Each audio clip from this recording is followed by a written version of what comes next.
여러분 안녕하십니까. 뉴스와이드 시작하겠습니다. 트럼프 대통령이 이란 핵시설 폭격을 감행한 데 이어 정권 교체를 언급했습니다. 협상에 나오라는 의미입니다. 그렇지 않으면 추가 공격도 할 수 있다고 시사했습니다. 지난 주말 벙커버스터 폭격을 당한 이란의 포르도 핵시설 사진입니다. 폭탄 구멍은 6개, 미국 언론은 벙커버스터 12발이 이곳에 떨어졌다고 보도했습니다.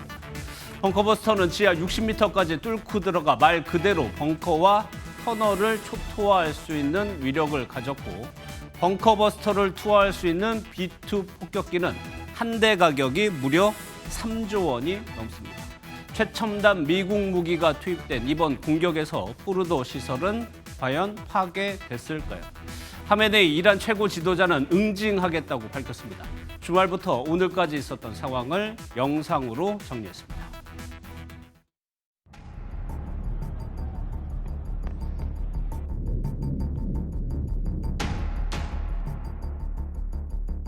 Tonight, I can report to the world that the strikes were a spectacular military success. Iran's key nuclear enrichment facilities have been completely and totally obliterated. Congratulations, President Trump. Your bold decision to target Iran's nuclear facilities with the awesome and righteous might of the United States will change history. صدمه آمریکا اگر ورود در این میدان بشه، ورود نظامی در این میدان بکنه، صدمه جبران‌ناپذیری خواهد بود بدون تردید. Any retaliation by Iran against the United States of America will be met with force far greater than what was witnessed tonight. 관련 내용 전문가 연결해서 자세하게 짚어보겠습니다. 백승훈 한국외대 중동연구소 전임연구원 전화로 연결돼 있습니다. 안녕하십니까? 네, 안녕하십니까? 예, 미국의 폭격에 대한 대응 조치로 이란 의회가요, 호르무즈 봉쇄를 의결했습니다. 국가안보위가 최종 결정을 한다고 하는데 과연 최종적으로요, 호르무즈를 봉쇄할까요, 이란이요? 네, 이란 의회는 말씀하신 대로 미국 핵시설 공습에 대한 보복 조치로 호르무즈 해협 봉쇄한다는 결의안을 통과시켰습니다. 근데 예. 말씀하신 대로 아직 이건 최종 결정이 아니고 최고 지도자 하메네이가 주재하는 국가안보 최고위원회의 승인이 필요합니다. 과거에도 이런 호르무즈 해협을 봉쇄하겠다라고 하는 위협, 그런 이야기들은 많이 있었지만 실제 봉쇄한 일은 없어서 그렇죠. 지금 한번 조금 더 추이를 지켜보면서 한번 봐야 될 것 같습니다. 예, 그러면 과거에도 이로 봉쇄하겠다는 위협했던 상황하고 지금하고 비교하면 심각성이요, 어느 때가 더 높다고 보시나요? 지금이 어찌됐건 심각성이 더 높죠. 왜냐하면 이번 위기는 과거보다 더 공식적인 절차를 거쳤다는 점에서 좀 주목이 되는 점이 있습니다. 왜냐하면 예. 과거에는 의회 결의는 없었거든요. 그냥 우리가 이렇게 소위 말해서 호르무즈를 봉쇄할 수도 있다 이렇게 이야기를 했을 정도지, 이렇게 공식적인 절차를 밟고 마지막 단계를 남겨두고 지금 기다리고 이렇게 했던 적은 없습니다. 그래서 예. 여태까지 3번의 총 한 4번 정도의 호르무즈 해협 봉쇄 위협이 있고 고조가 된 적이 있었는데, 예. 1980년도 이란 이라크 전쟁 때 소위 말해서 탱커 전쟁이라고 하는, 그래서 이란과 이라크가 서로의 원유 수출을 막기 위해서 서로 공격을 하고, 그 과정에서 이란이 기뢰를 호르무즈 해협에 깔아서 약간 봉쇄한 적이 있었습니다. 그래서 그런 경우가 한번 있었었고, 예. 그다음에 2008년 미국이 군사 압박 및 이란 핵 문제를 대두시키면서 계속 공격하겠다라고 하니까 이란 혁명 수비대가 호르무즈 해협을 봉쇄할 수 있다고 공언을 하고 대규모 해상 훈련을 전개했습니다. 이때 국제 유가가 한 147달러까지 올라간 적이 있었거든요. 예. 근데 그럼에도 불구하고 해상에서의 호르무즈 해협 봉쇄는 없었습니다. 그리고 2011년, 2012년에 그러니까 미국이 EU 연합과 같이 해서 이란의 석유 수출을 다 금지한 조치가 있었거든요. 예. 그럼으로써 그렇게 해서 이란의 가장 큰 수출 파트너였던 EU가 중국으로 변하는 그 정도의 사건이었는데, 그 과정에서 이란 국회의원들과 군부가 호르무즈 해협 봉쇄 법안을 제출하겠다라고 어떻게 공세 수위를 올린 적은 있었어도 예. 이번처럼 실제 법안을 제출하고 의결을 통과한 적은 없었습니다. 또요, 하메네이 최고 지도자가 오늘 오전에 응징하겠다고 입장을 냈는데 미국은 적시하지 않았어요. 근데 실제 미군, 중동에 있는 미군에 대한 공격 가능성은 얼마나 있다고 보세요? 하메네이 최고 지도자는 시온주의 적을 응징하겠다고 천명했죠. 어떻게 보면 예. 이스라엘을 더 타겟을 한 것이긴 한데 어찌됐건 이란은 중동 전역에 있는 미군 기지 또는 동맹국 인프라를 타격 대상으로 삼을 가능성은 가장 높습니다. 왜냐하면 이게 지금 현재 이란이 갖고 있는 자산으로 공격할 수 있는 타겟이기 때문에 그렇습니다. 그러나 많은 전문가들이 이야기하는 것은 예. 직접적인 전면전과 자기네들이 의도치 않은 그런 전쟁에 나서냈다 빠져 들어가지 않기 위해서 직접 타격보다는 후티나 그 시아파 민병대를 이용한 공격 그리고 예. 그들을 이용한 비대칭 드론이라든지 아니면 그 미사일 탄도 미사일 공격으로 그 공격을 하지 않을까 그렇게 지금 분석하고 있습니다. 그러니까 이란이 직접 주한미군을 공격하면은 사실상 전면전에 빌미를 줄 수 있다는 말씀이시죠? 그렇죠. 예, 그렇습니다. 예. 또요, 주말 사이에 미국이 포르도에 벙커버스터 12발을 투하했다고 뭐 미국 언론들이 보도하고 있는데 이 정도면 포르도 지하에 있는 핵시설이 완전히 트럼프의 말처럼요. 완전히 파괴됐다고 볼 수 있는 건가요? 네, 소위 말해서 지유비 관통탄, 그러니까 13.6톤에 되는 어떻게 보면 지상 60m를 파고들 수 있는, 그래서 포르도 시설은 80m라기 때문에 이게 뚫지 못하는데 지금 나오는 것처럼 총 12발을 계속 집중적으로 타격해서 또 뚫고 해서 뚫었다라는 얘기 아닙니까? 예. 그런데 이제 저희가 지금 좀 의문점은 그 포르도 시설에 원심 분리기도 있고, 그 다음에 어느 정도 일정 부분 그 농축 우라늄도 있었을 텐데, 지금 그 IAEA의 그 소위 말해서 그 분석에 따르면 그 방사능 유출이나 누출은 없었다고 얘기를 그렇죠. 하고 있지 않습니까? 그리고 또 이란도 자기네들이 밝히기에 이미 우리가 공격받을 걸 알아서 자기네들이 이미 미리 빼놨다, 다른 곳으로 안전하게 이동했다라고 이야기를 해서 예. 핵 불능까지라고 트럼프가 주장하는 것이 다 맞을까라는 거는 아직 지금도 지켜봐야 될 것 같습니다. 그러나 또 이란 입장의 말대로 우리는 이거는 그냥 피상적인 타격이고 우리 핵 능력은 저하되지 않았다라는 말도 조금 어폐가 있는 것이 지금 예. 어찌됐건 입구나 그 시설들이 그 벙커버스터를 맞았던 상황이기 때문에 과연 이 포르도 시설을 다시 재가동하려면 어느 정도 시간이 더 걸릴지 그걸 아무도 알 수 없기 때문에 예. 이란이 말하는 우리는 큰 피해를 받지 않았다라는 것도 좀 우리가 시간을 지켜보고 한번 봐야 될 것 같습니다. 그러니까 이제 폭격 직후에 미국이랑 이란에서 나온 그 초반에 나왔던 반응들에 대해서 전적으로 믿을 수는 없다는 말씀이시죠? 좀 더 지켜봐야 약간 상반된 주장을 하고 있기 때문에 예. 아마 저는 그 진실은 그 중간쯤 아닐까 보는데 어찌됐건 시간이 더 지나야 정확한 그 피해 규모와 그 상황을 알 수 있을 것 같습니다. 예. 그러니까 포르도에서 이제 우라늄 성분이 있는 곳이기 때문에 만약에 이것들이 파괴가 됐다면 방사능이나 이런 게 검출이 돼야 된다는 거죠?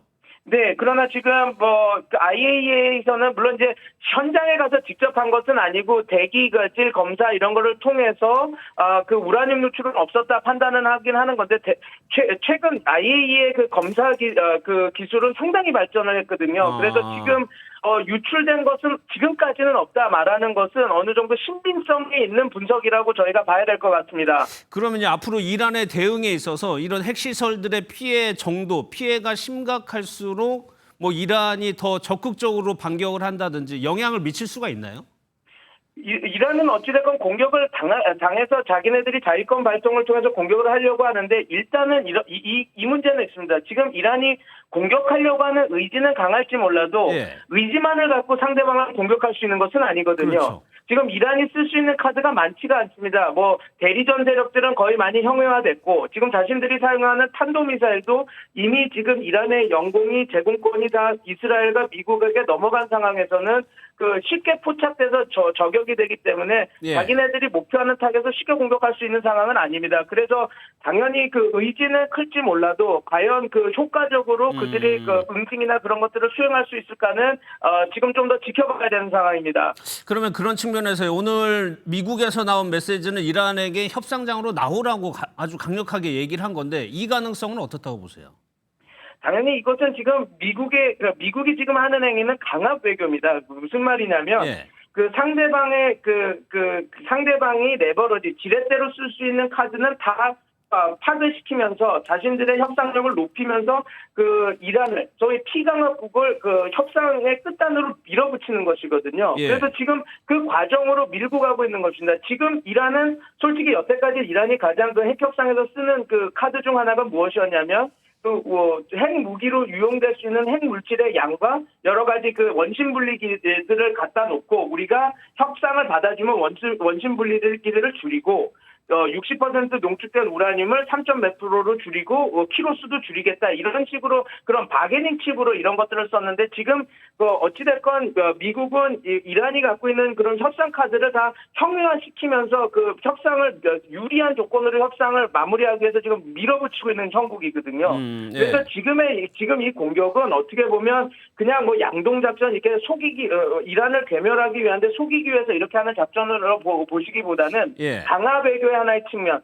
협상은 원하지만 협상을 자기네들의 유리한 쪽으로 끌어당기기 위해서 이란이 갖고 있는 그 협상 카드들을 상당히 이렇게 괴멸시키면서 이렇게 압박하는 그런 형국이라고 보시면 될 것 같습니다. 그러니까 결과적으로 미국은 협상에 방점을 두고 있다는 말씀이시죠? 네, 맞습니다. 왜냐하면 협상을 하지 않는다면 미국도 지금은 유리한 정세를 잡고 있지만 이게 상황이 악화된다 그러면 미국도 지금 써야 될 최종 카드 전면전 그러니까 지상군 파견밖에 남아있지 않은데 지상군 파견은 지금 미국 내에서 특히 트럼프 행정부를 지지하는 세력에서도 극렬히 나눠서 지금 그렇죠. 다투고 있거든요. 그래서 지상군 카드를 쓰기는 트럼프 행정부도 정치적 압박이 여간 큰 게 아닙니다. 그래서 지금 트럼프 행정부 입장에서는 가장 유리한 안을 이란을 끝까지 몰아붙여서 협상안을 마무리 짓는 것이 그 지금 현 상황에서는 미국의 지금 트럼프 행정부에서는 가장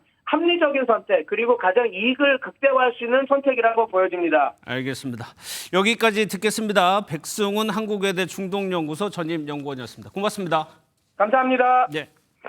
다음은요 정치권 이야기 좀 이어가도록 하겠습니다. 두 분과 시작하겠습니다. 이승훈 민주당 전략기획 부위원장, 최경철 매일신문 편집위원 나오셨습니다. 어서 오십시오. 안녕하세요. 예.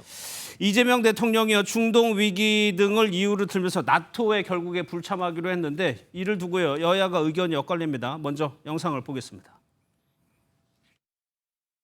지금 만약에 우리가 조각이 잘 구성되어 있고 원활하게 여러 가지 대응 체계와 이런 것들이 준비가 되어 있다면 조금 더 여유가 있겠지만 이란이 호르무즈 해협을 봉쇄한다는 거 아니겠습니까? 우리나라 정유 원유의 99%가 거기를 통해서 오는데 이런 부분들에 관련되어서 핵심 안보 컨트롤 타워인 대통령께서 안 계신다면 저희 여러 가지 더 불안한 증세가 있을 수 있기 때문에 전 지금에 있어서는 가장 현실적인 판단이었다고 생각합니다. 이번 나토 정상회의는 중동 사태로 인한 안보 경제적 불확실성을 해소하고 국제 공조 방안을 모색할 수 있는 중요한 외교적 계기입니다. 그런데 이재명 대통령이 나토 정상회의에 불참하기로 한 것은 매우 잘못된 판단입니다. 한국이 미국의 동맹국 중 가장 약한 고리로 인식되어 도리어 중국과 러시아의 강압 외교 대상이 되지 않을까 걱정입니다. 여야 의견 들어보셨는데 최경철 위원께 먼저 질문을 드려야 될 것 같아요. 국민의힘에서는 왜 나토에 안 갔냐고 파상 공세를 하고 있는데 왜 그렇게 얘기하는 겁니까?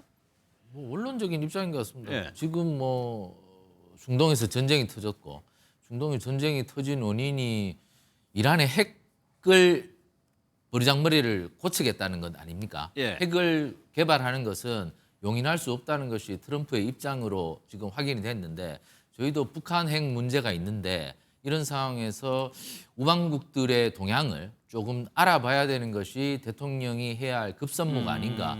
이것이 국민의힘 의원들의 생각이고 대다수 그 국민들도 그런 생각을 갖고 있는 것 같습니다. 지금 과거에는 유럽 본토에서 전쟁이 일어난 적이 뭐 사실 2차 대전 이후에 없었는데 예. 우크라이나에서 전쟁이 나서 지금 수년째 계속되고 있단 말입니다. 그러니까 이게 전쟁이 과거에는 희귀한 일이었다면 이제 전쟁이 언제든지 일어날 수 있다는 생각인 것 같으면 예. 우리 대통령께서 지금 집중해야 될 문제는 우리의 평화의 문제가 아닌가. 그렇다면 가서 미국도 좀 만나고 나토 회원국이 한 32개국이 되는데 미국 외에도 한 31개 나라도 좀 만나고 예. 이래서 그들은 어떤 생각을 하고 있고 그리고 방산 협력은 좀 어떻게 좀 해야 될지 그런 생각을 좀 의견을 나눴으면 하는 것이 예. 뭐 일반적 상식인데 대통령께서 가시지 않는다고 하니 조금 의아해하는 부분이 있습니다. 물론 국민의힘 의원들보다는 대통령께서 훨씬 더 많은 정보를 갖고 있을 겁니다. 그렇긴 하지만 지금 국민들이 필요로 하는 것은 안정이지 않습니까? 우리 예. 대통령께서 가셔서 저런 나라들과도 교류를 해서 우리 평화가 여러 다자국들이 모두 다 보장하고 있다는 이런 메시지를 좀 준다면 예. 우리가 좀 안심할 수 있고 우리 경제도 좀 더 살아날 수 있을 텐데 예. 안 가시니까 무슨 이유로 안 가시는지 별 안 가실 이유가 없는데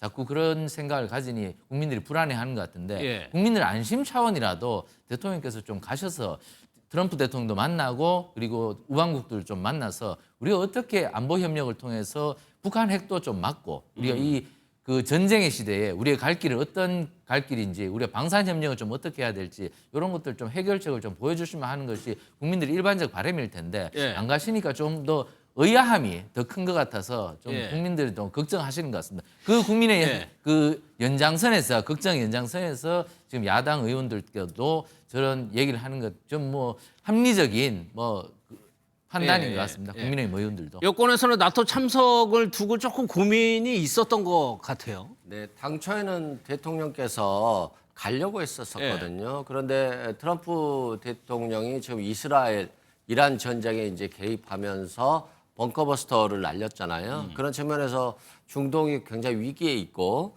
그래서 경제적으로 외환 시장이라든가 이런 부분에 있어서 좀 위기에 있습니다. 그래서 경제 문제를 좀 챙겨야 되겠다 이런 생각을 하신 것 같고 또 총리 인준이라든가 내각 인선 문제도 급하잖아요. 예. 이런 문제도 좀 있었던 것 같고 또 지금 나토 정상회의가 실은 이란 이스라엘 분쟁만 없었다라고 한다면 제대로 좀 치러졌을 건데 트럼프 전 대통령이 저번 G7 정상회의처럼 중간에 또 빠져 급히 가셔버릴 수가 있기 때문에 예, 예. 사실상 실무회의 기준으로 한 2시간 30분 정도의 실무회의로 축소됐다라고 해요. 그래서 뭐 상견례적 성격을 강조한다라고 한다면 그래도 외교적인 대통령들과의 만남 이것만으로도 충분하다라고 볼 수도 있겠습니다만 예. 이재명 대통령은 지금 국내 문제라든가 이것에 대한 또 심각성과 또 외국에 나갔을 때 사실상 그냥 얼굴만 마주 보고 오는 실무적인 부분에 있어서는 많이 부족할 것 같다는 판단을 하신 것 같아요. 그래서 다음 기회로 미룬 것이니까 예. 마치 이번 회담에 가지 않는다라고 해서 다재 외교 무대를 무시한다거나 또 친중 친러 정책을 한다거나 이렇게 너무 과하게 판단하는 것은 적절치 않다라고 말씀드립니다. 알겠습니다. 조금 전에 대통령실에서 장관 후보자 11명을 발표했습니다. 꽤 큰 규모죠.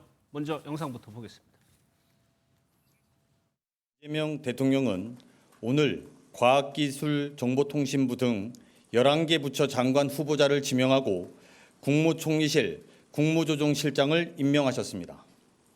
배경훈 과학기술정보통신부 장관 후보자를 비롯해 조현 외교부 장관 후보자, 정동영 통일부 장관 후보자, 안규백 국방부 장관 후보자, 고노을 국가보훈부 장관 후보자, 송미령 농림축산식품부 장관 유임, 김성환 환경부 장관 후보자, 김영훈 고용노동부 장관 후보자, 강선우 여성가족부 장관 후보자, 전재수 해양수산부 장관 후보자, 한성숙 중소벤처기업부 장관 후보자 및 윤창열 국무조정실장입니다. 강훈식 비서실장의 발표 내용 보셨는데 저희가 이렇게 요약을 해놨습니다. 여러 명, 11명의 장관 후보자가 발표가 됐는데 예상이 됐던 분들도 있고 좀 의외인 분들도 있고 이 부위원장께서는 어떤 가장 큰 특징을 뭐라고 좀 볼 수가 있을 것 같아요? 일단 이번에 보면 기업인들이 굉장히 많이 들어갔어요. 네. 특히 AI 100조 투자를 통해서 우리나라의 어떤 인프라를 구축하겠다라고 했는데 네. 기업인들로는 한성숙 중기부 장관이라든가 배경훈 과기부 장관 이게 현직 네이버 전 대표라든가 LG AI 연구 원장 출신이거든요. 그런 측면이 있고요. 또 안규백 국방부 장관 후보자 같은 경우는 또 64년 만에 민간인이 민간인이에요. 국방부 장관이 되는 거거든요. 이건 이번에 비상계엄 사태를 통해서 군인들이 출세를 위해서는 대통령의 계엄 행위, 내란 행위 이런 불법 행위에도 적극 가담하는 모습들을 보여줬기 때문에 예. 민주주의에 대한 확고한 철학 가지고 있는 군대를 양성하겠다 이런 의견을 표명한 것 같고 또 정동영 통일부 장관 같은 경우도 한 20년 전에 장관 하셨잖아요. 그렇죠. 그런 측면에서는 좀 신선하지 않다고 볼 수도 있습니다만 예. 그만큼 윤석열 정부 들어서 이런 통일 정책에 있어서 북한과의 대립이 굉장히 나빠졌기 때문에 예. 어떤 과거의 북한과의 인맥이라든가 경험 등을 깊게 살려가지고 예. 북한과의 관계를 좀 회복하고자 하는 그런 의지가 좀 크지 않았나 싶습니다. 예, 정동영 장관 후보자 같은 경우는 제가 아주 저연차 때 통일부 출입할 때 장관이었는데 다시 장관으로 돌아오셨어요. 최 의원께 그거 한번 권오을 후보자고요. 송미령 장관 후보자는 유임이 됐어요. 이것도 정치적인 메시지가 있어 보입니다. 이 부분은. 송미령 장관은 연구원 출신이기 때문에 뭐 다시 한번 직을 맡겨도 뭐 잘할 것 같다는 생각을 하신 것 같은데 조금 의외가 있죠. 이게 예. 헌정사상 처음으로 그 진보 정부에서 보수 정부로, 정권 교체가 됐을 보수 때. 정부에서 예. 진보 정부로 바뀌었을 때는 무조건 다 바뀌었고 보수 정부에서 보수 정부로 바뀌면서 김관진 국방부 장관이 그대로 유임된 사례는 있어요. 하지만 지금 장관이 이런 식으로 유임된 사례는 없었습니다. 그런데 지난 국회에서 또 양곡법이 굉장히 또 이슈가 됐어요. 그랬죠. 그런데 양곡법에 반대했던 분이 또 유임을 시켰어요. 이런 거 보면은 조금 의도가 무엇인지 제가 농림부 저희 출입하는 세종의 기자한테 물어보니까 모두가 네. 미스터리라고 얘기를 한답니다. 아, 잘 모르겠죠. 예, 이게 왜 이런가? 특히 제가 아까도 말씀드렸다시피 양곡법 문제도 있는데 예. 이렇게 한 것 보면 이거는 조금 지지층들에게는 약간 이상한 의문을 좀 던지게 하는 건 아닌가. 이게 분명한 뭐 사실 농림부하고 마찰이 없었으면 모르겠는데 예. 사실 농림부하고 마찰이 있었단 말입니다. 그런데 또 이렇게 하는 것은 도대체 무슨 메시지인가 약간 애매모호한 부분을 던진 것 같아서 예. 이것은 이 인사의 의미는 조금 설명을 들어봐야 될까. 저도 사실 뭐 굉장히 뭐 의아한 인사여서 예. 이건 뭐 출입 기자들도 도저히 해석이 불가능한 것인데 어쨌든 이 부분은 아마 추가로 설명을 하시겠죠. 근데 예. 이 부분은 민주당 지지자들한테 조금 그 아마 굉장히 좀 반발을 부를 수 있을 겁니다. 이게 왜 법안을 반대했던 민주당이 계속 법안을 밀어붙였다가 거부권 여러 번 행사를 당해서 예. 실질적으로 농민들에게 굉장히 뭐 혼란을 줬지 않습니까? 양곡법 때문에. 근데 이 장관님을 또다시 했다는 것은 뭐가 있어? 이렇게 자꾸 뭐 얘기를 하던데 모르겠습니다. 네. 뭔가 있겠죠. 하지만 설명의 의무가 필요한데 설명하기에는 조금 곤란할 것이다. 뭐 이렇게 볼 수 있겠고요.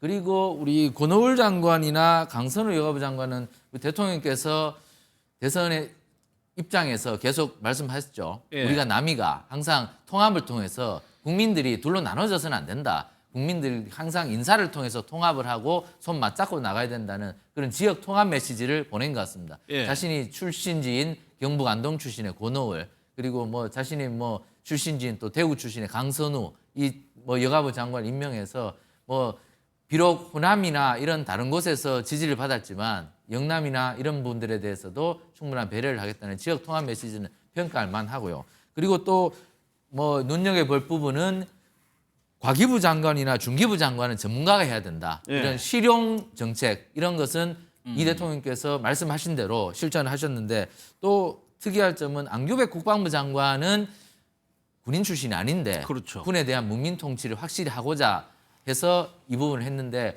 사실 안규백 장관은 국민의힘에 그 유승민이 있다면 민주당에는 안규백이 있거든요. 안규백 장관은 초선 의원 때부터 국방위를 계속 고집을 하면서 국방 계속 전문가죠. 왔어요. 이게 의원들이 국방위를 아무도 안 가려고 그럽니다.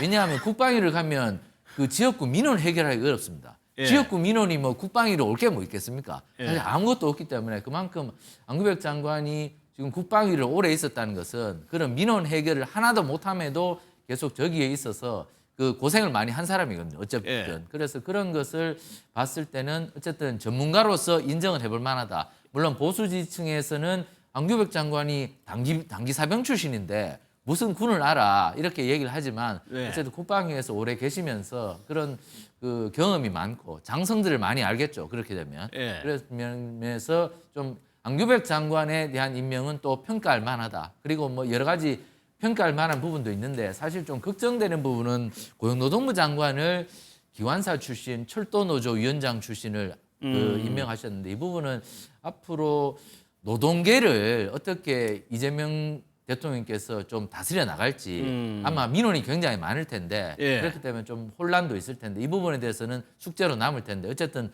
물론 노동 현장을 잘 아시는 장관이니까 예. 그런 부분에 대해서는 이점이 있겠지만 사용자들과의 마찰 이런 부분 좀 걱정이 되는데 어쨌거나 뭐 여러 가지 많이 그 배려를 한 측면이 있어서 예. 이번 뭐 인선은 굉장히 뭐 통합의 측면 그리고 실용의 측면 이런 면에서는 뭐 좀 평가할 만하다. 저는 이렇게 예. 평가하겠습니다. 여러 명 얘기 언급해 주셨는데 여기서 추가로 설명해 주실 분이 있으세요? 혹시? 아니 뭐 저도 보면 이번에 지역적인 안배도 잘 한 것 같아요. 네. 지역적인 안배도 잘했고 또 정치인들 같은 경우는 실무적으로 바로 투입할 수 있기 때문에 정치인들도 또 많이 임명을 했고 특히 전재수 해수부 장관 같은 경우는 지금 해수부를 부산으로 옮기겠다라고 하는 것인데 부산 출신의 지금 국회의원에게 해수부 장관을 맡겼다라고 하는 건 그것도 그런 의미가 있을 것 같고요. 예.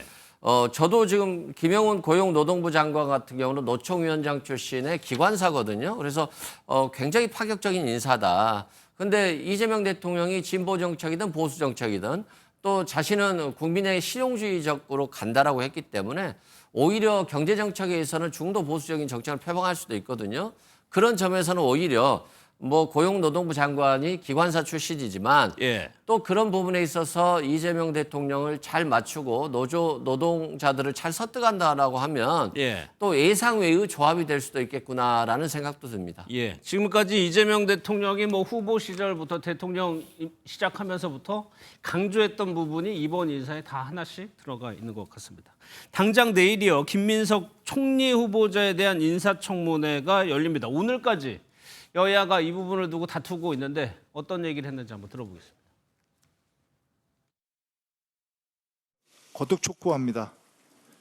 맹목적인 당리당략과 발목 잡기로 허비할 시간이 없습니다.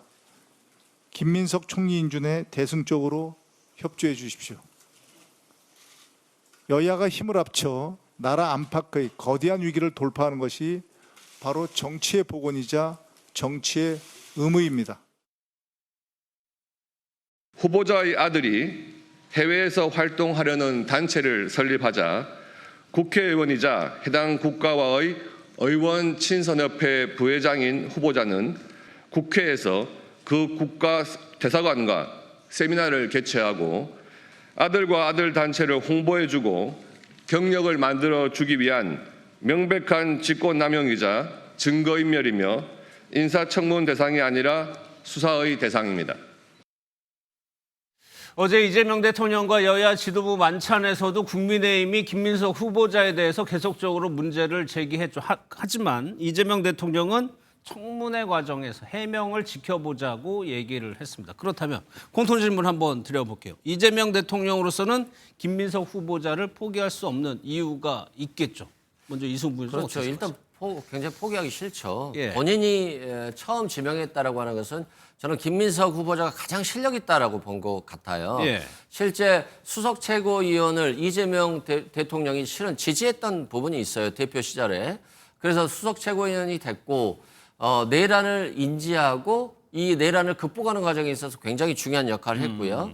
그리고 오랜 시간 야인 생활을 해왔기 때문에 굉장히 어떤 조직에 대한 강한 통찰력이라든가 통솔력도 있어 보였고요. 예. 또한 도덕적으로 지금 비난이 되는 부분에 있어서는 뭐 대통령이 잘 모르셨겠죠. 근데 어떻게 생각해 보면 지금 가진 전 재산이 부모님까지 합쳐서 2억이라고 하는 거니까 이분이 뭐 굳이 부패했을 가능성은 없어 보였다라고 저는 그렇게 볼 것 같고요. 예. 가장 중요한 부분은 이재명 대통령이 김민석 후보자의 실력을 인정하고 지금 이 위기의 국민을 이 위기의 나라를 극복할 수 있는 가장 적임자다라고 판단한 것이기 때문에 예. 상당히 놓지 힘든 것이고요. 김민석 후보자가 청문회 과정에서 잘 대답하지 않겠습니까? 국민들께 잘 설득할 거라고 봅니다. 예, 최변희 의원까지 한번 들어볼게요.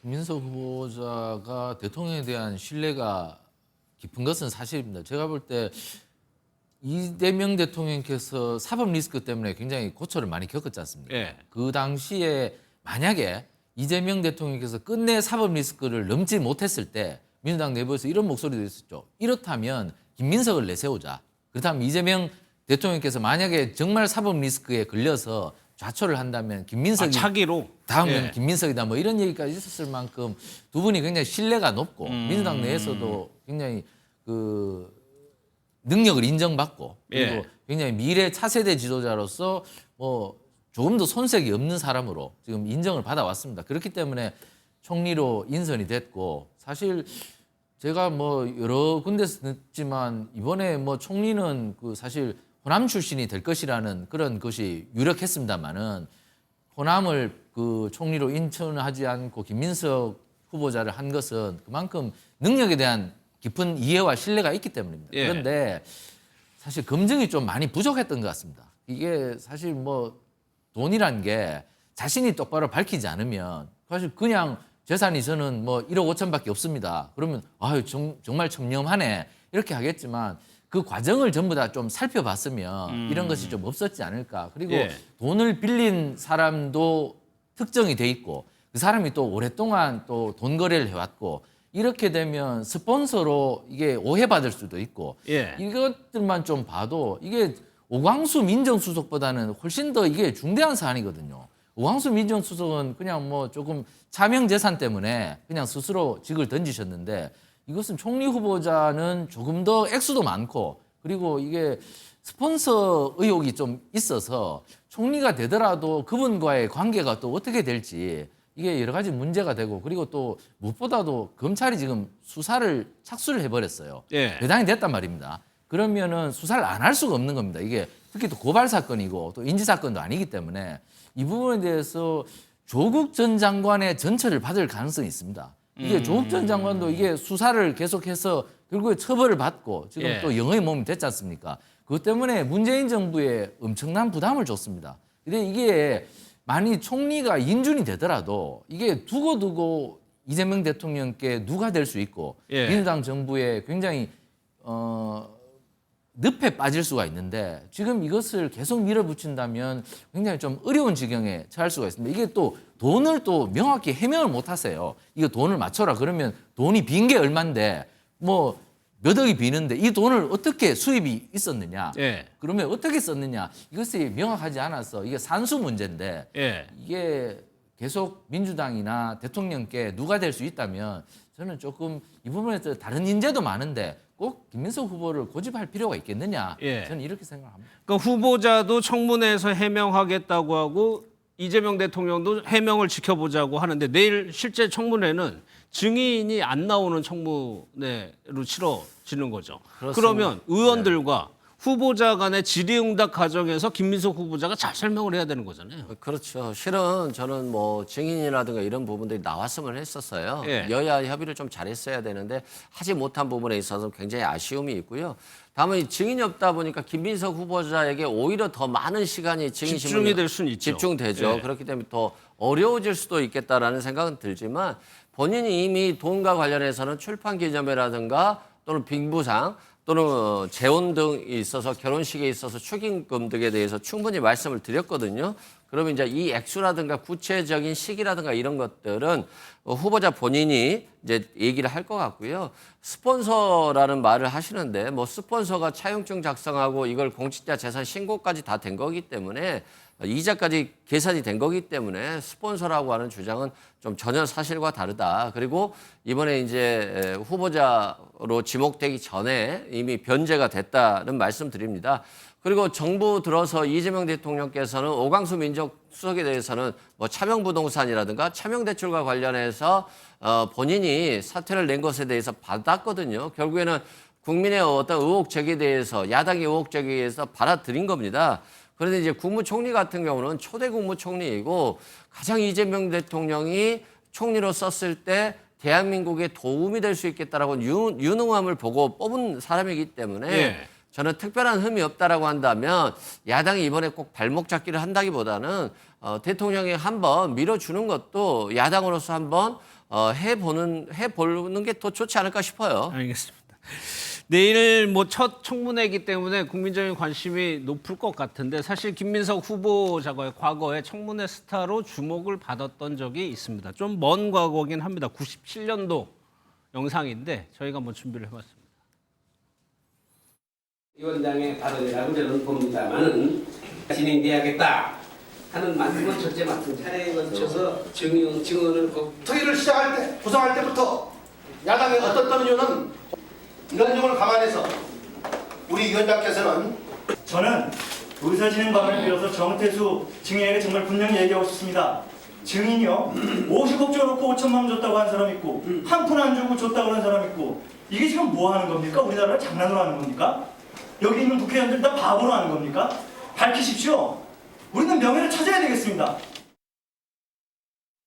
당시 언론에서 상당히 큰 주목을 받았는데 김민석 후보자 입장에서도 최 의원님, 새 정부의 첫 총리 후보자가 잘 이게 임명이 돼야 정부의 동력이 생기는 상황인 거잖아요. 그러니까 이 저런 한보 정태수 회장에 대한 청문회에서 저렇게 날카로운 질문을 던지셨는데 네. 수십 년이 지나서 들춰보니까 김민석 후보자께서도 결국에는 한보 정태수 회장이나 뭐 50보 100보다 이렇게 비난을 받아버리면 예. 정권 출범 초기에 이재명 정부에는 너무나 큰 누가 되는 거죠. 이게 이재명 정부가 정권 초기에 지금 달려야 됩니다, 사실. 그렇죠. 달려야 되는데 지금 이분이 지금 다리를 잡아버려가지고 달려야 되는데 지금 기고 있단 말이에요. 이게 참 이재명 정부는 굉장히 부담이 되는 겁니다. 예. 총리 후보자가 이렇게 부담이 돼버리면 굉장히 어려운 지경이죠. 문재인 정부 때 사실 문재인 대통령께서 40%밖에 득표를 못 올리셨어요.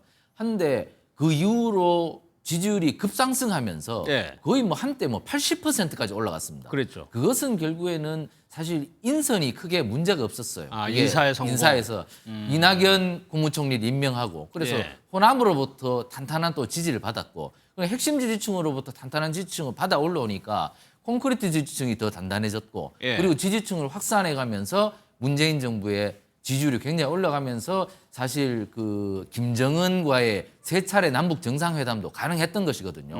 그런 것이 국정 동력이 가능했던 것은 인사에서 별 흠이 없었고 사실 그때는 뭐 조국 전 장관 임명도 없었고 예. 사실 무리는 좀 윤석열 검찰총장 임명하면서 검찰총장 서울지검장 임명하면서 그것은 조금 무리라는 얘기가 있었지만 다른 것은 사실 큰 무리가 없으면서 국정 동력을 확보했거든요. 근데 대통령께서 지금 민정수석 자기 사시동기를 임명하면서 낙마를 해버렸고 그리고 뒤이어서 또 김민석 후보자께서 저 돈 때문에 저렇게 하시면 사실 이재명 대통령 핵심 지지층은 사실 서민들이 많습니다. 예. 이재명 대통령께서 소년공 출신이고 가난한 사람들의 마음을 알고 그래서 뭐 지금 여러 가지 그 포퓰리즘 비난에도 불구하고 가난한 이들에게 민생지원금 확실히 줘야 된다 이렇게 말씀하시지 않습니까? 그런데 우리 김민석 후보자께서는 뭐 출판 기념회, 경조사 이런 걸로 뭐 수억을 내가 받았다. 이렇게 해버리면 서민들에게 너무 박탈감을 안겨주는 것이거든요. 그런 측면에서 이재명 정부의 이념은 무엇인지, 예. 이재명 정부의 간판은 무엇인지 이런 거 생각한다면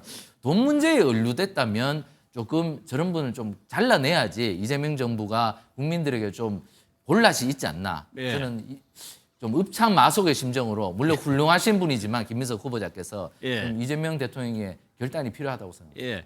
말씀하신 대로 문재인 정부에서는 총리 낙마 후보자 낙마 사례가 없었고 윤석열 정부에서는 뭐 한덕수 총리 한 명이었기 때문에 낙마 사례가 없었고 유독 박근혜 정부 때 4명이나 낙마를 하면서 국정 동력에 사실 차질을 빚기도 했었습니다. 또 하나 이제 민주당에서 관심이 이제 전당대회 당대표, 차기 당대표가 누가 되느냐인데 박찬대 의원이 오늘 결국 출마 선언을 했죠. 영상을 한번 보도록 하겠습니다. 마쳤습니다. 확신을 얻었습니다. 그래서 결심했습니다. 저 박찬대 집권 여당인 더불어민주당 당대표에 도전합니다.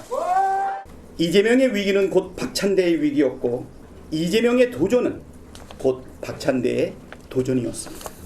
지금까지는 이재명이 박찬대의 곁을 지켜줬지만 이제부터는 박찬대가 이재명의 곁을 지켜줘야 한다고 판단했습니다. 저는 정치를 이렇게 오랫동안 하면서 가고자 하는 방향, 이제 방향이 맞은 사람은 많이 있어요. 근데 속도가 맞지 않으면 이게 답답하고 속 터지는 일이거든요. 근데 그게 너무 그 일치해서 저는 정치를 한 20년 하면서 이재명 당대표랑 일했던 시기가 가장 보람있고 행복한 시기였고 그리고 아마 이재명 당대표 체제가 아니었으면 저 같은 사람이 법사위원장 언감생심 꿈도 못 꿨을 겁니다. 민주당 전당대회는 결국 두 사람의 2파전으로 치러질 가능성이 높아 보이는데 두 사람 모두 이재명 대통령을 아주 많이 강조를 하고 있습니다. 그런데 지금 민주당 내에서 보면은 유독 정청래 의원의 과거 이재명 대통령과의 뭐 인연, 말 이런 것들이 유독 좀 부각이 되는 것 같기도 한데 이런 현상은 왜 일어나는 겁니까? 일단 지금 권리당원의 굉장히 많은 프로테이지의 사람들이 이재명 대통령을 지지해요. 예. 그리고 이재명 대통령 때문에 권리당원이 된 분들이 많아요.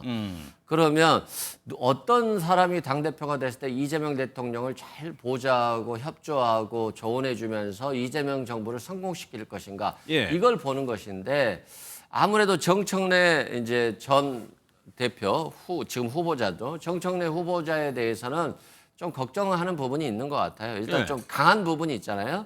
이재명 대통령도 사이다 같은 부분이 있고 속도도 굉장히 빠르고 있기 때문에 좀 안정감 있는 사람이 있어야 되는 거 아니야라고 하는 또 고민이 있고요. 예. 두 번째는 정청래 전 법사위원장이 정말 시원하잖아요. 당원들 입장에서 보면 정말 좋아했거든요. 예. 그런데 이제 그때는 야당이었고 윤석열 정권의 검찰 독재에 맞섰다라고 한다면 지금은 여당이잖아요. 예. 좀 안정감 있게 당을 끌어줘야 되고 안정감 있게 이재명 대통령과 호흡을 맞춰줘야 되는데 좀 강한 거 아니야라고 예. 하는 우려가 있고 또 지금 당원들 입장에서 보면 자기 정치보다는 이재명 정부를 성공시키는 것에 권리당원들의 관심이 더 많아요. 예. 그래서 혹시 정청래 전 법사위원장이 이번에 법사위원장을 그만둔 게 지금 굉장히 중요한 시기에 법사위원장을 그만둬서 조금 아쉬워하는 분들이 많아요.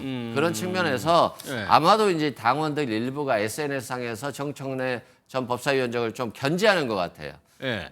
그럼에도 불구하고 박찬대 대표라든가 정청래 전 법사위원장도 모두 다 친명이잖아요. 예. 그래서 좀 SNS상에서 좀 견제하고 비방하면 하지 말라고 하는 얘기들이 또 굉장히 많이 올라와요. 예. 그래서 아마도 건전한 긴장 관계 속에서 누가 더 이재명 대통령 정부를 성공시킬 것이냐 이것이 권리당원들의 표가 갈 것 같고 그런 측면에서 양 후보들 모두 이재명 대통령과 한 몸이다를 예. 강조하고 있는 거죠. 최 의원께서 보시기엔 지금 두 사람의 경쟁이 글쎄요 갈등이라고 부를 수 있을지 모르겠는데 그 골이 전당대회 이후에도 좀 남을 거라고 보세요? 아니면 그냥 여기서 그냥 스쳐 지나갈 거라고 보세요? 저는 전당대회까지 후유증이 갈 거라고 봅니다. 후유증이 있을 왜냐하면 거라고요? 예. 지금 정청래 전 법사위원장이 선행주자지 않습니까? 예. 정청래 법사위원장은 일찌감치 호남 선대위원장을 하면서 내가 사실 권리당원의 30%가 호남에 있습니다. 그러니까 그 표만 받으면 내가 거의 뭐 앞서 갈 수 있어. 이렇게 해서 굉장히 선점주자였는데 예. 사실 박찬대 원내대표가 나도 나온다. 이렇게 해서 나오는 거지 않습니까? 그럼 결국 뒷다리 잡아서 그 뒤에서 누르고 결국 앞으로 나가겠다는 건데 결국에는 지금은 사실 박찬대 전 원내대표의 지지세가 더 좋은 것 같아요. 제가 보니까. 그리고 도전자가 나온다는 이유는 도전자가 해볼 만하다는 거지 않습니까? 그러니까 결국에는 도전자의 위세가 강하다면 선행주자가 내가 먼저 왔는데 당신이 왜 나와? 이런 뭐 좀 감정이 상할 수가 있겠죠. 예. 그렇기 때문에 만약에 정청래 전 법사위원장이 이번에서 패배한다면 예. 굉장히 갈등이 불거질 우려가 있다. 그렇기 때문에 박찬대 전 원내대표가 나오는 이유도 그거지 않습니까? 예. 내가 이번에 해보니까 해볼 만하다. 내가 별로 안 나가려고 그랬는데 정청래 전 위원장이 나오니까 나보고 나가라고 하는 걸 보니까 예. 내가 결국에는 정청래 전 위원장보다는 한 수 위야. 뭐 이렇게 해서 좀 갈등이 빚어질 것 같은데 어쨌든 이번 표심은 이런 것 같아요. 지난 문재인 정부 때는 문재인 정부 초반에 이해찬 당대표를 시켜줄 때는 문재인 대통령께서 조금 온건하니까 그래도 당이라도 강한 사람이 좀 힘을 좀 받쳐줘. 이렇게 예, 해서 예. 이해찬 당대표를 만들었는데 이번에는 이재명 대통령께서 충분히 강한데 예. 당에 뭐 또 강한 사람이 있을 필요가 상호 있어? 보완 쪽으로 그렇습니다. 가야 된다? 당에는 그냥 조금 이재명 대통령보다 좀 약하지만 예. 조금 온화하고 당을 잘 추스릴 수 있는 그런 사람을 뽑아야 돼. 이런 마음이 있어서 지금 박찬대 전 원내대표가 등판한 것 같아요. 예. 그러면 지금 정청래 전 법사위원장은 굉장히 기분이 나쁘죠, 사실. 내가 먼저 찜했는데 당신이 왜 나와? 이렇게 돼서 좀 이럴 것 같은데 좀 경쟁은 어쨌거나 지금 도전자가 더 조금 표를 더 많이 얻을 거라고 민주당 관계자한테 물어보니까 그렇게 하는데 예. 어쨌든 모르죠. 호남 표심이 한 달 지금 넘게 남았으니까. 그렇습니다. 30%를 갖고 있는데 호남 선대위원장을 한 정청래 전 법사위원장에게 표를 몰아줄지 예. 아니면 그래도 이재명 대통령과 콜라보가 좀 맞을 것 같은 박찬대 전 원내대표에게 표를 밀어줄지, 그것은 어쨌든 권리당원 30%의 표심을 가진 호남이 어떻게 생각할지는 좀 궁금한데 그 표가 아마 당대표를 점지할 것 같습니다. 알겠습니다. 방금 들어온 속보 하나 전해드리고 국민의힘 전당대회도 한번 살펴보도록 하겠습니다. 그 나토 정상회의에요. 대통령실에서 위성락 안보실장을 대신 참석하기로 결정을 했다는 겁니다. 이재명 대통령은 이제 불참하기로 어제 결정을 했었죠. 대신에요. 위성락 안보실장이 나토 회의에 참석한다고 대통령실이 방금 밝혔습니다. 국민의힘도 8월에 전당대회 개최 가능성이 커지고 있죠. 이제 당권 주자들이 물 위로는 아직 안 올라온 것 같고요. 물 밑에서 움직이고 있는 것 같습니다. 영상을 좀 보도록 하겠습니다. 누구든지 다 도전할 수 있다. 누가 좋다 나쁘다 저희가 얘기할 거 있나요? 다 나와서 다 저는 나와라. 건강하게 뛰어서 건강하게 아하. 국민들한테 평가받는 것이 중요하죠. 나경원 의원님은요?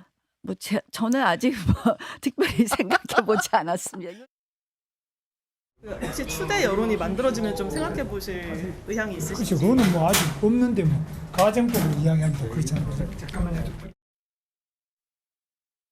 상식적이고 좋은 많은 국민들이 시민들이 정당에 가입해서 정당이 후져지고 정당이 정신 못 차리는 것을 견제하고 바른 길로 인도하는 건 국익을 위해서 좋은 것이다. 저는 그렇게 생각해요.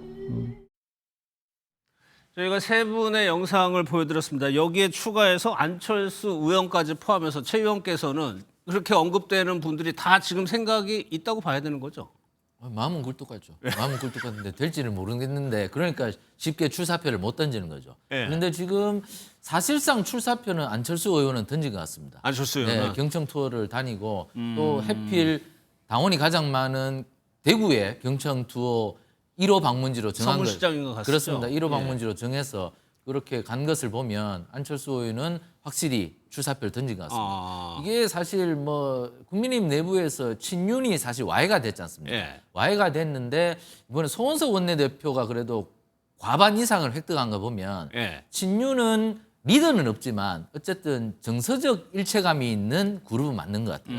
어쨌든 한 60, 70명 정도는 비슷한 생각을 갖고 있는 것 같아요. 그래서 그 비슷한 생각, 정서적 일체감을 갖고 있는 그 옛 친윤들이 예. 누구를 미느냐 여기에 따라 달려 있겠죠. 근데 옛 친윤들은 지금 제가 볼 때 김문수 전 대선 후보는 별로 미는 것 같지가 않습니다. 아 그래요? 왜냐하면 민다면 김문수 전 대선 후보가 대선 끝나자마자 바로 나왔겠죠. 근데 아직까지도 간을 보는 것 보면 옛 친윤들이 김문수 대선 후보에게는 쉽사리 마음을 여는 것 같지는 않습니다.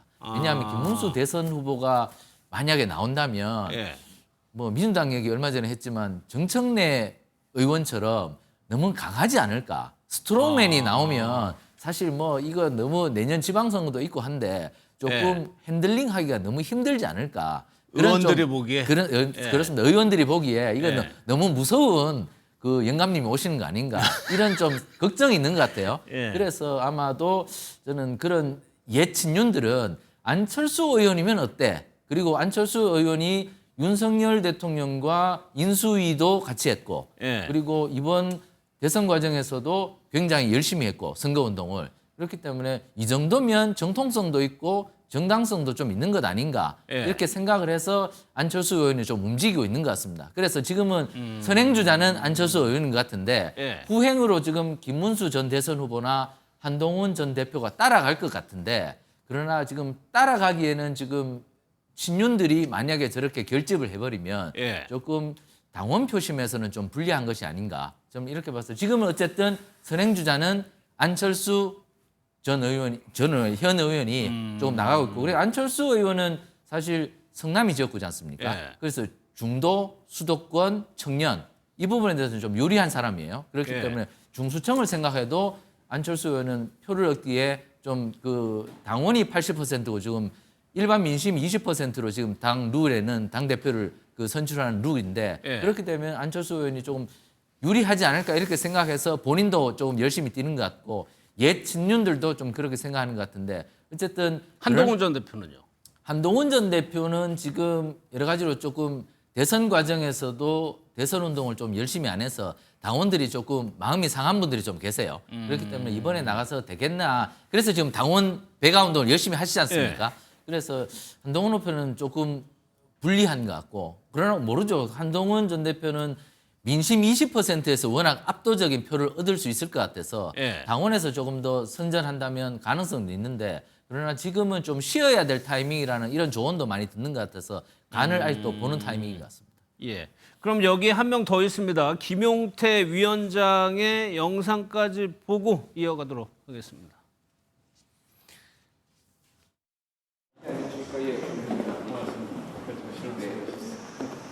그리고 거기도 예산 문제가 말씀 주셨던 여러 가지 당 혁신 방안 지금 시기에 또 되게 중요한 의미가 있을 것 같고, 또 쇄신하고 혁신해야 된다는 부분에 대해서는 이론의 여지가 없어요. 이 수도권 민심에 대해서 정확하게 진단하고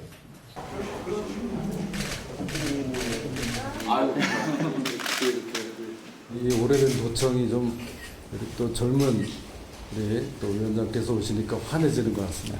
앞으로 우리 보수 재건의 길에 많은 분들이 함께 해달라는 말씀도 드리고, 또 개혁과 관련해서 좋은 말씀들을 듣기 위해서 오늘 찾아.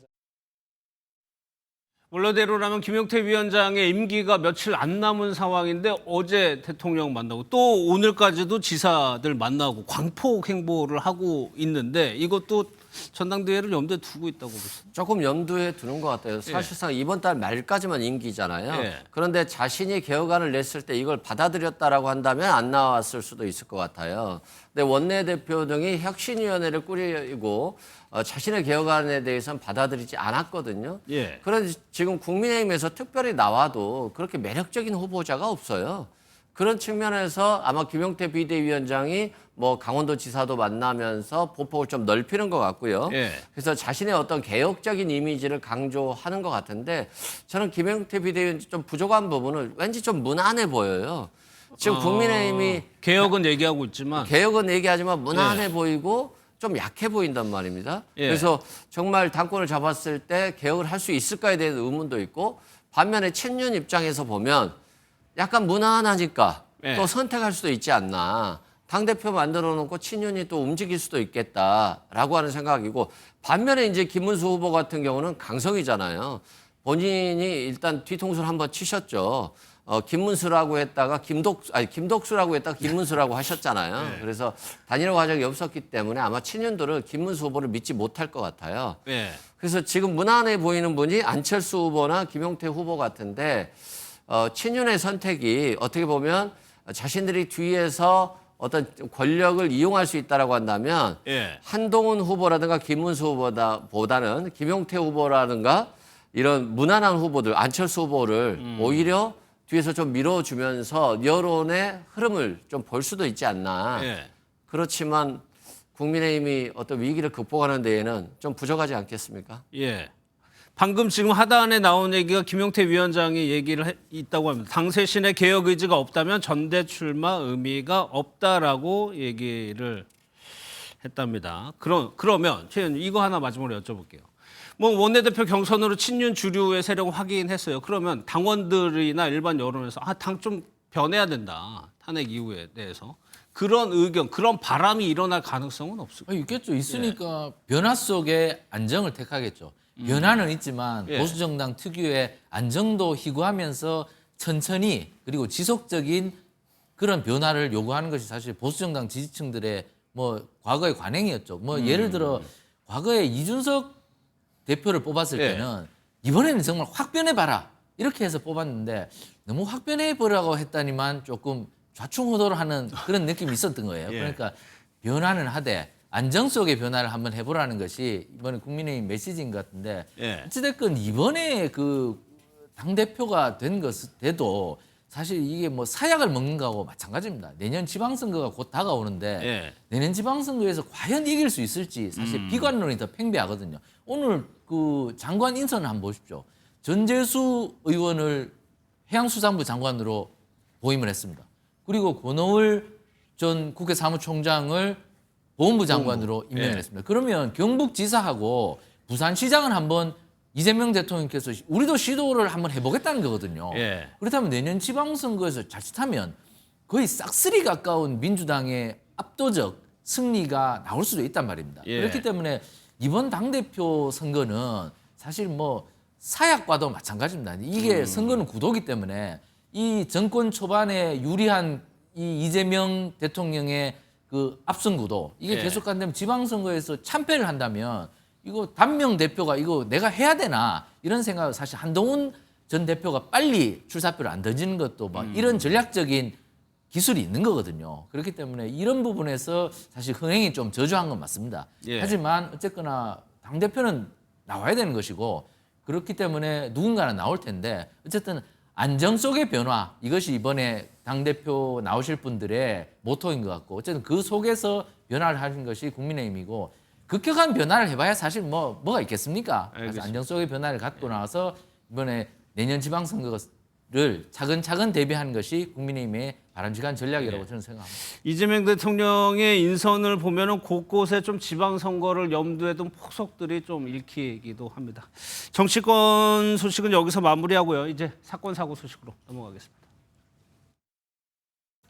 어느 시기일지는 모르지만 이루어지리라고 조사가 이루어지리라고 생각하고 있습니다. 김 여사 관련 의혹이 많은데 수사팀 배치된 윤곽을 좀 정하셨을까요? 네, 지금 논의 중에 있습니다. 내란 특검이 사건 넘겨받고 출석하는 선택판인데 입장 있으실까요? 경찰 직접 출석하는 건 거부하고 계신데 특검 소환에 응하실 생각 있으신가요? 내란 혐의에 대해서는 어떤 입장이신가요? 김건희 여사는 계속 소환에 김 여사 관련 특검 수사 중에 입장 있으실까요? 혹시 통일교 청탁 선물 김건희 여사에게 전달한 사실이 있으실까요? 들어가는 데가 어디냐? 기업체한테 기도비 받고 사기 사건 수사 무마하신 사실 있으실까요?